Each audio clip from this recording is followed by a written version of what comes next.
In the audience, I have my mom, my dad, and my sister. Today, screens are everywhere, and a growing issue is screen time for children. On average, children under 2 years of age spend 3 hours a day watching a screen, while 8 to 12-year-olds spend an average of 5 hours a day, not including for their homework. Because this is such a prominent issue, I have spent much time researching and understanding how screen time can affect a child's development. After reading the research and studies, it is evident that excessive screen time can negatively impact a child's learning, behavior, and their health. It's important to understand how exactly screens are affecting children and what parents can do in order to limit the adverse effects that it has. First, let's talk about learning. A major concern for parents of young children is their education and learning opportunities, and nowadays, parents have turned to technology in order to help.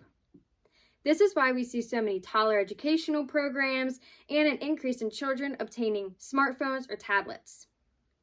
Unfortunately, technology is not the best way for children to learn, and it can even be harmful to their cognitive abilities.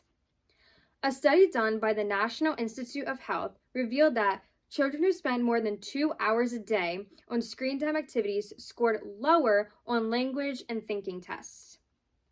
Another important factor to note about children is that they learn through example, which is why the saying goes, if you want to know how parents truly act, just watch their kids.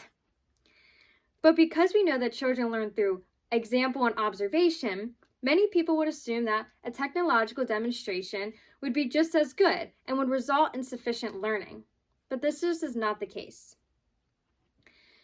It has been found in many studies that children learn better from face-to-face interaction rather than through a screen, even if the screen is portraying the exact same information. It's so easy to think that our children are learning from what is on TV because they are so intrigued by it. However, toddlers, especially those under 2, can't retain or comprehend the information that's happening on TV. As Jennifer Cross says, it's not that they won't be captivated by what's on the screen, but they're not learning from it. Next, I will discuss how technology affects a child's behavior. Because a screen lacks authentic connection to real people, it is found to have adverse effects on a child's behavior. This includes affecting their listening, social, and problem-solving skills, which are primarily obtained through face-to-face interaction. The lack of authenticity also affects how children perceive emotions and understand emotions in other people, which can also lead to problems with what we call self-regulating. Many times, it can be so frustrating trying to help or comfort a child who is throwing a tantrum or restless. So, for some, handing over a phone or a tablet or even putting on a movie seems like a really good solution because, after all, the child calms down. But the American Academy of Pediatrics says that the distraction of mobile devices may actually negatively affect a child's opportunity to learn how to self-soothe and regulate in those moments. This means if they get upset because of a situation, or say they're having trouble sharing, giving them screen time isn't going to teach them to share in the future or solve the emotions that they're having. Think of it like this. Imagine every time that a spouse or a friend was having an argument with you, they handed you a phone to calm you down. Now, while it may have distracted you from the problem and soothed your emotions at the moment, it didn't actually solve the situation or help you come to an agreement or understanding with that other person. And it's the same way for kids.